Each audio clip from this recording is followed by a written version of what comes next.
origin is. And of course, we could use our computer to do that, right? I don't think I do anything else here. Yeah, okay. Is that all right? That's it. I want to move into triple integrals. I just wanted to show you all that. I believe there is something like that on your take-home. Are there any extra take-homes?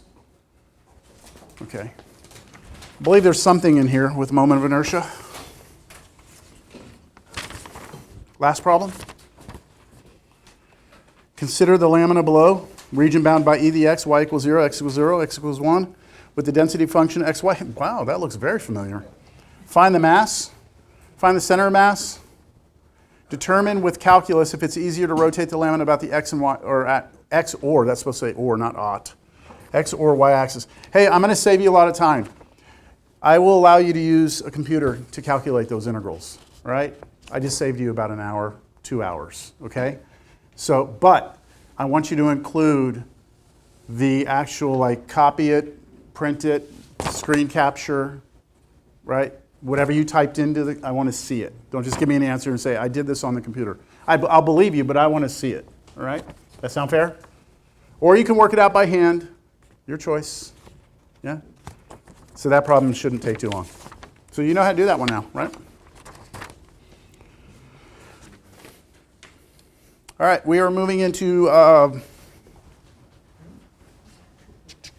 triples, triple integrals. All right. I said this last class, but I'll say it again. With double integrals, our function can be looked at as a surface living in three-dimensional space, and our domain is on the ground, right? And so what we were doing is we were saying, all right, a double integral over d of f of xy dA was, here was our surface, right? Here was our f. And then on the ground, down here was our domain, d. And so if we look that d into this surface, we wanted the volume. That's what it represented, right? This double integral represented the volume below that surface. And when we were looking at these domains, we said, okay, this can either be a rectangle, or it can be a type 1, or it can be a type 2, or it can be a polar, right? Polar region.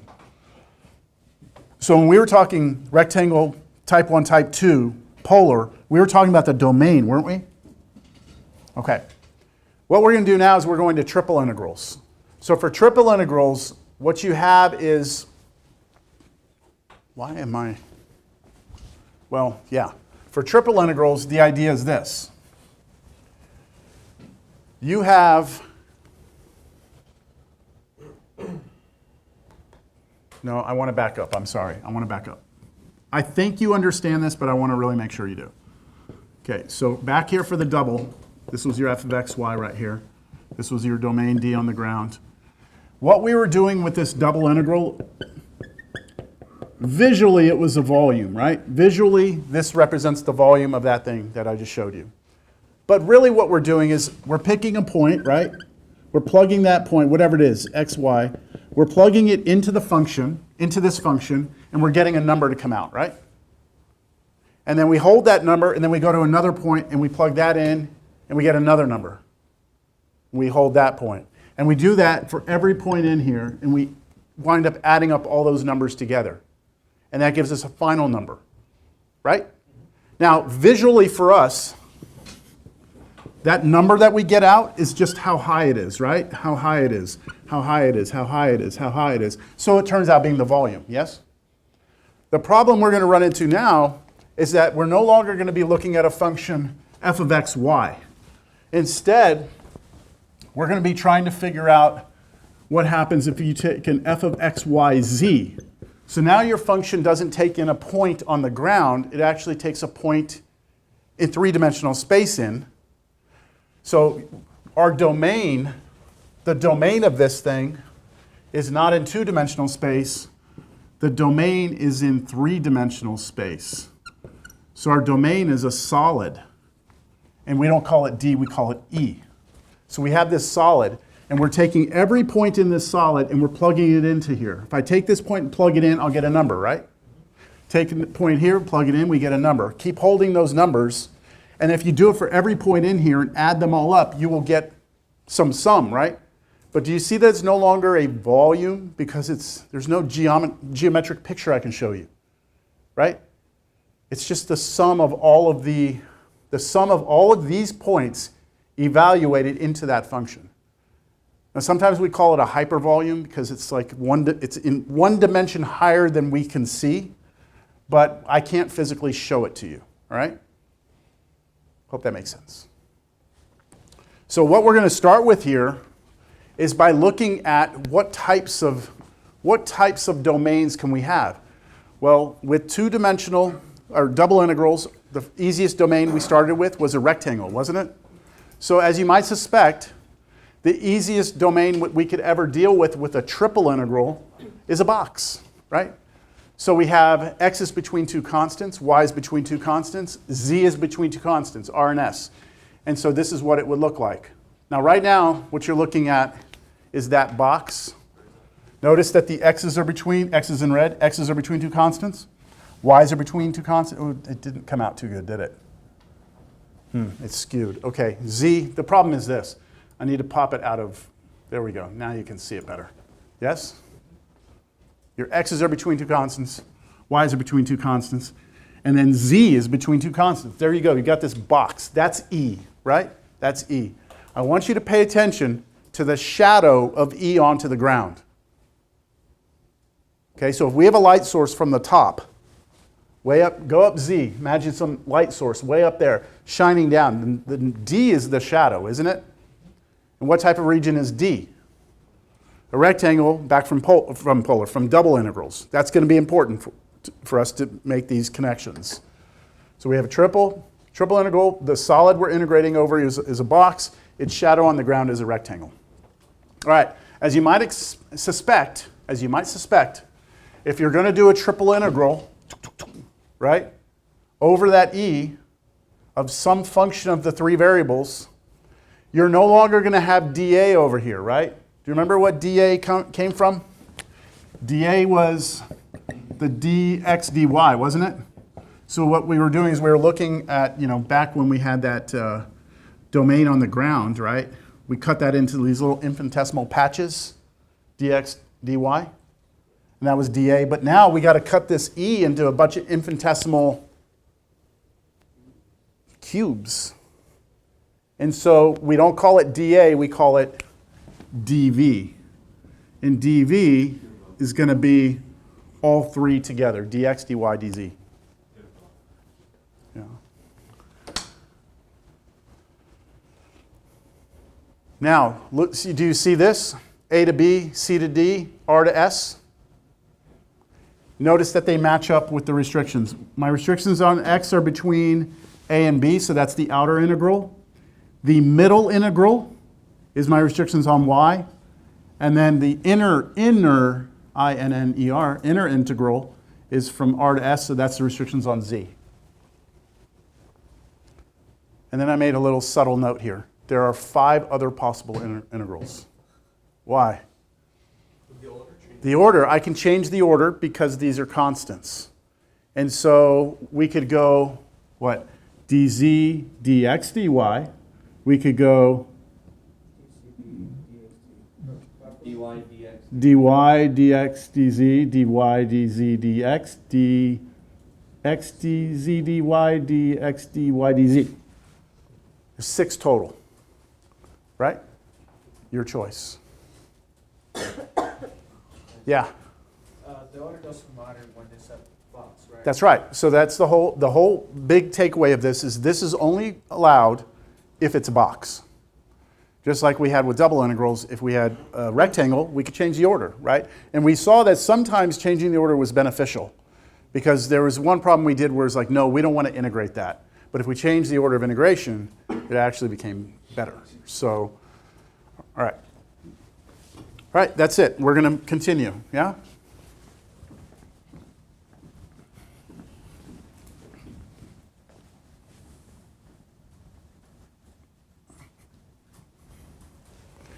I'm wondering if you can see into the future here.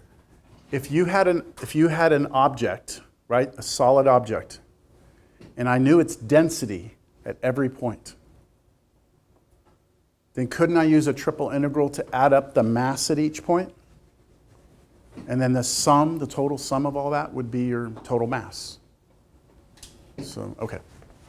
We're moving on. All right, evaluate this triple integral. We will be setting up only. We will not be evaluating. Do the triple integral over e of x squared y z dv with respect to what? What's dv mean? With respect to, what's v? Volume, right? If it's dA, it's with respect to area. Yeah? Take us on a quick journey. Cal 2.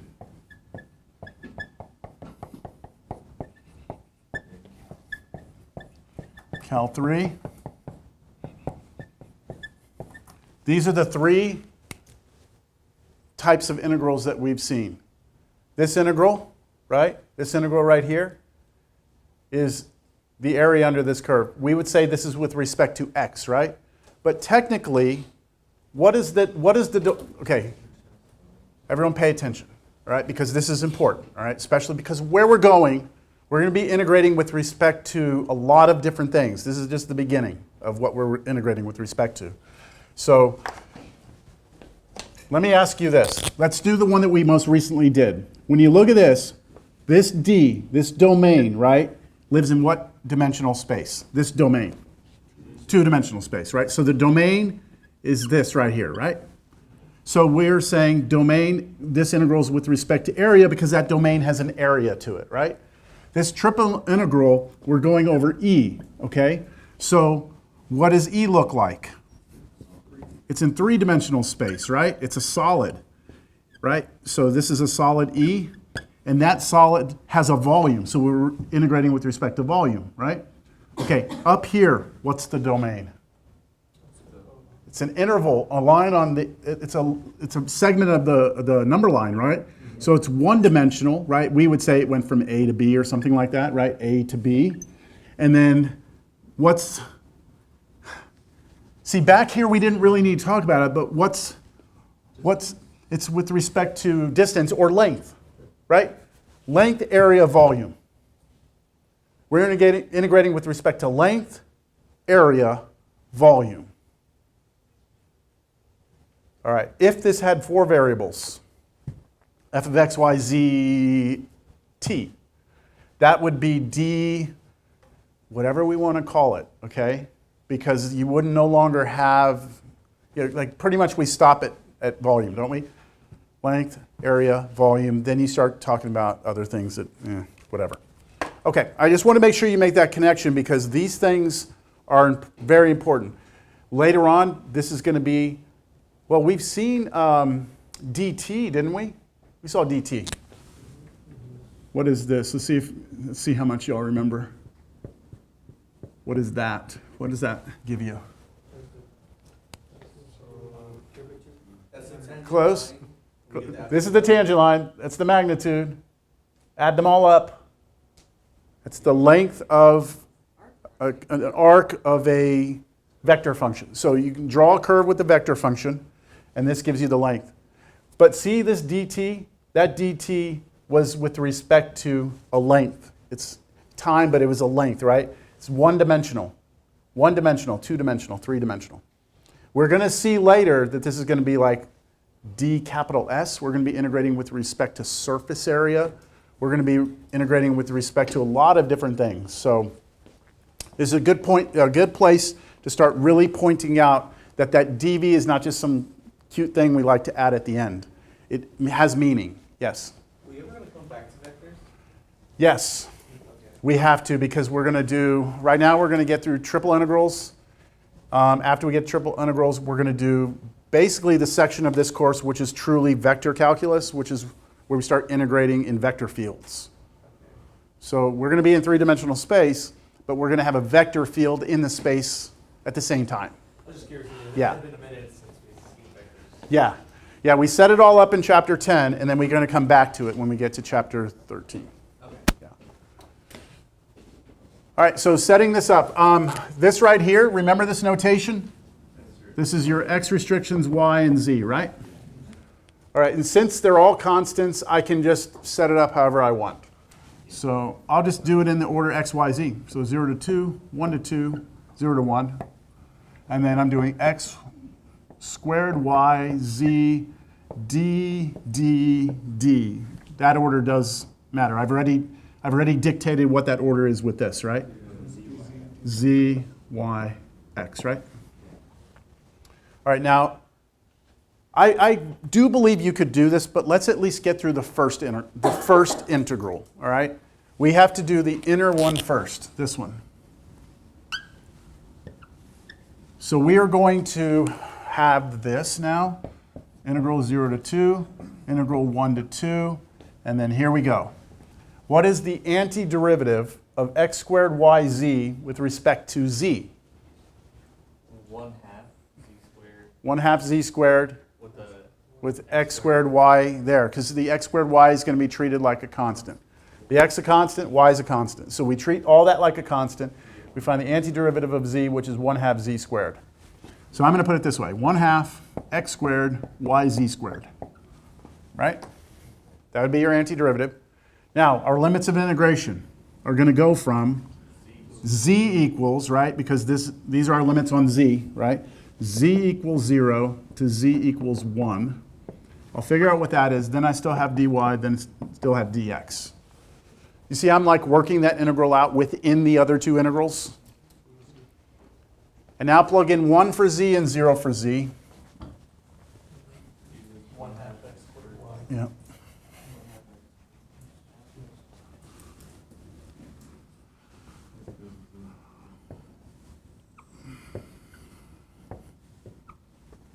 Okay, so you plug in 1, and you just get 1/2 x squared y. Plug in 0, you said 0, right? So just 1/2 x squared y dy dx equals ... You know what to do from here because now we're back to double integrals. All right. Let's continue. What do you think's coming? So we have a box, right? No problem. We can do box. So we need some, like, what's not a box, right? There's a lot of things you can think of in three-dimensional space that don't look like boxes, right? So we're going to hope that we can just start with something basic. Like, what would be basic? Maybe think about the shadow. Remember, you're going to have a solid? Think about the shadow. In this case, the shadow was a rectangle on the ground, right? Our first thing we're going to look at is what if the shadow of this object on the ground is a type 1 region from double integrals? So what if our E looks like this?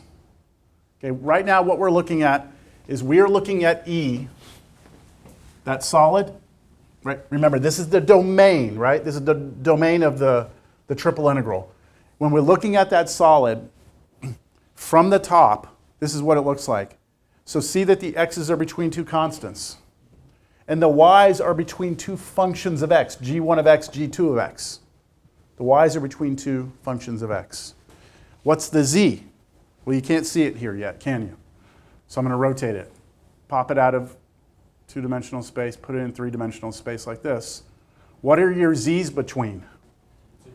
Two functions of x and y. See, your z's are between two surfaces, right? And the shadow on the ground, your y's are between two functions of x, and your x's are between two constants. Follow all that? Do you see it? What do you think this triple integral is going to have to look like then? If our x's are between two constants, our y's are between two functions of x, and our z's are between two functions of x and y, so two surfaces, then our triple integral must be first, well, the triple integral over E of the function of three variables with respect to volume must be first, we go from A to B, that's the outer integral that's with respect to x. Then we go from the restriction on y, which is between the two functions of x. And then the inner integral is between the two surfaces with respect to z, and then we're integrating some function. Is it dizzying yet, or are y'all okay? So previously, because, and looking back at the double integral, Yeah. because we dealt with two functions of x, those have to be first, but now because we're doing a higher degree, that one takes, Yeah, the first one we have to do is the surface, right? Between the two surfaces first. And then after we do that, then we go to the bottom, which is the functions of x. okay, And then we go to the x. yeah, So they go kind of like from more complicated to less complicated, right? The surface, the curves, the lines, basically, is the way you can look at it. We have an example here.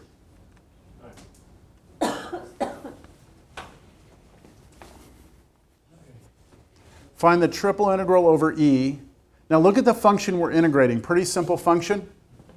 Y. With respect to volume. All right, so the function we're integrating is pretty straightforward. It's just y. But we have to figure out what the e is, right? The e is some solid shape. It's that. It's the solid bounded by those planes. So here's where you're really going to be tested. Bless you. You're really going to be tested. Do you understand, like, do you see all this stuff or not? So let's do this.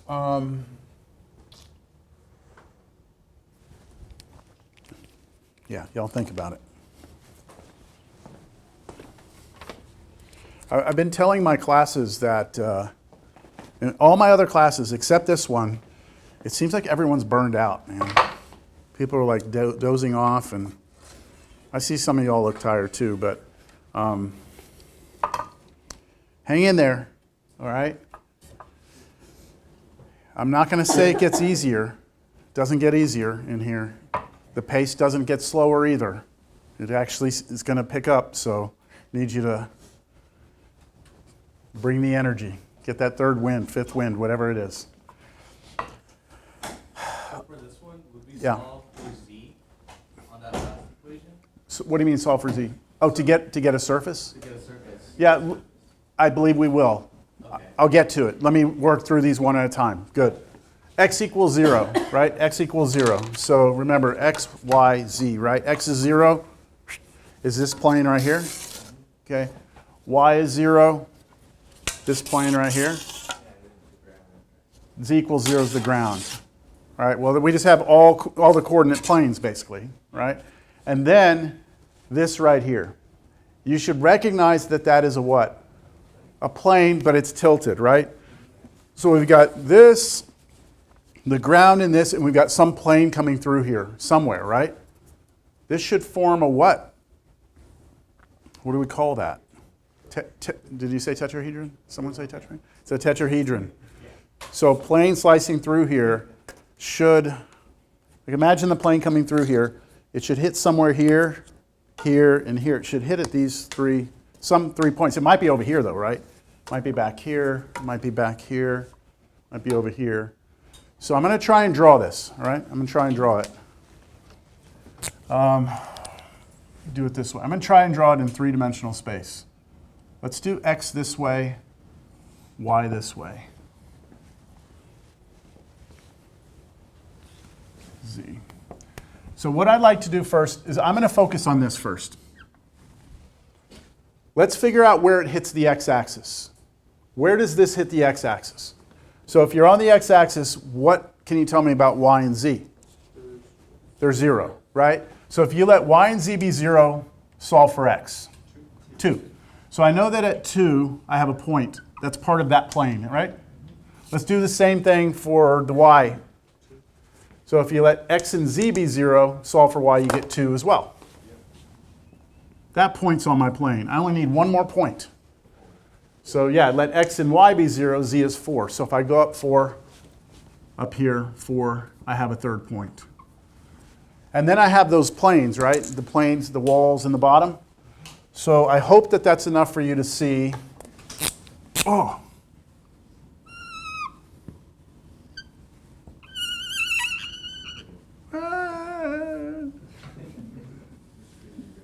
screaming, no more, no more.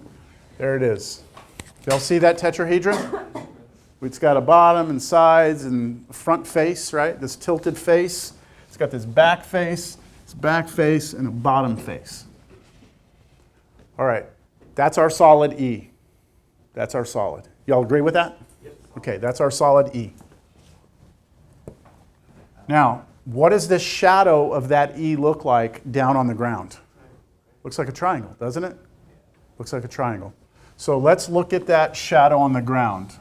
There's X, there's Y. Be careful, it's X and Y we're looking at. And I can pick up these 2 points again, right? Those 2 points. It was 2 here, 2 here.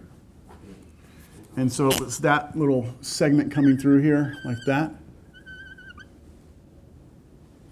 This is kind of like what our D was back in double integral, right?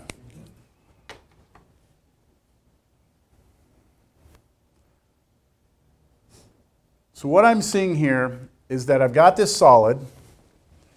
Its shadow is a type 1 region. It's also type 2, but let's just stick with type 1. This is a type 1 region, isn't it? So let's describe this type 1 region. What can you tell me about the restriction on X and Y on this region here? X is between 0 and 2. And then our Y is between 0 and this line. I think you can tell what that line is, can't you? It's 2 minus X. Who said that? Oh, I heard it. I couldn't tell. It sounded like it was right here. It's like you're throwing your voice. So I was like, who's right behind me? Okay, 2 minus X, right? Right, y-intercept of 2, slope of -1, like that. You could write negative X plus 2 as well, right? Happy? Questions? We need one more thing, and we can set up the triple integral. We need the restrictions on Z. That's the only additional part we have here, is what's our restriction on Z? And that's going to come from this picture. So this solid has a top and a bottom, right? The bottom is just the XY plane, isn't it? The bottom is just the floor. So the bottom is Z equals 0, right? The top is this red surface here, right? And that is dictated by the plane equation, which you had mentioned in the beginning. We're going to need to solve for Z, right? Because to get this red as a surface means we have to take this and solve for Z. And do you see that this is our function of X and Y, right? Well, if you look in the notes, I don't call it F. The book doesn't either. They call it U2 of XY equals 4 minus 2x minus 2y. They don't use F because they don't want you to confuse it with the function you're integrating. Okay? So they call it U2 and U1. U1 is the bottom one. Maybe I should show you. Right? Right here, the top function is called U2 of xy. The bottom surface is called U1 of, whoa. Where'd it go? What the hell? What did I just do? No, the picture's gone. No, it's completely gone. Did I accidentally just delete it? Yeah, right, I deleted it. Okay, yeah, so we have U1 on top, U2 on top and U1 on bottom. That's not important. What's important is that we get the limits, or the restrictions. The restrictions will give us our limits of integration. So this is 4 minus 2x minus 2y. There we are. Now I'm going to set up the triple integral. 1, 2, 3. I can tell you that it's going to go, the x is going to be the outer one, 0 to 2. Y is going to go between 0 and 2 minus x. The z is going to go between 0 and 4 minus 2x minus 2y. Yes, your limit of integration, think about this, your limit of integration is a function of two variables. This is weird, right? But it is what it is. And then what is our integrand? What is the thing we're integrating? Y. And then d, z, d, y dx. There we go.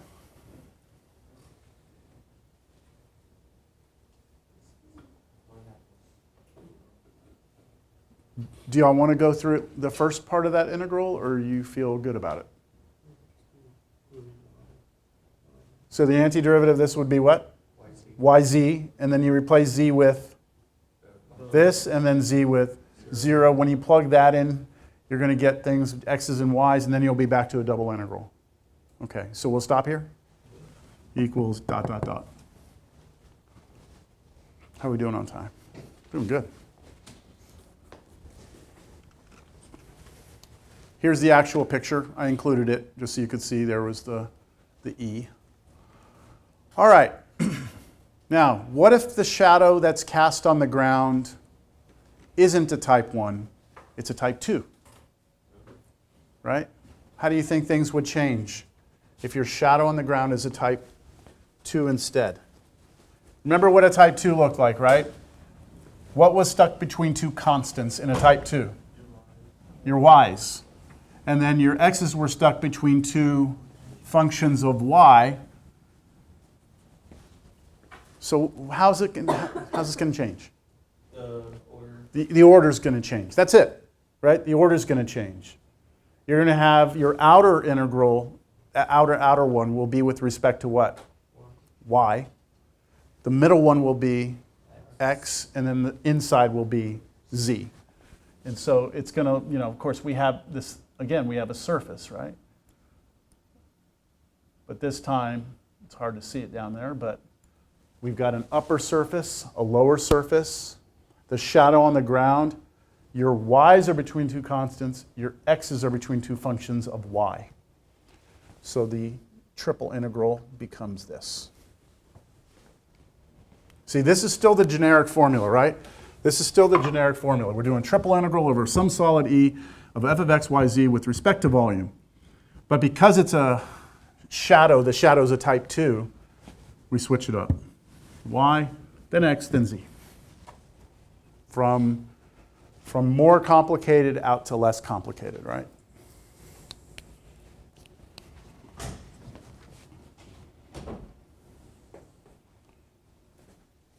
Evaluate the triple integral over E of xz dv, where E is the solid tetrahedron with these vertices. So I give you the vertices of the tetrahedron. Yeah, so each coordinate. So let me just, this is the picture, but let me just show you how I got that. 0, 0's here, right? Okay, 0, 1, 0 means 0, 1, 0. Just stay there. It's on the y-axis, right? 1, that's right there. And then I have 1, 1, 0. Out 1, over 1, don't go up and down. And then 0, 1, 1. 0, don't go this way.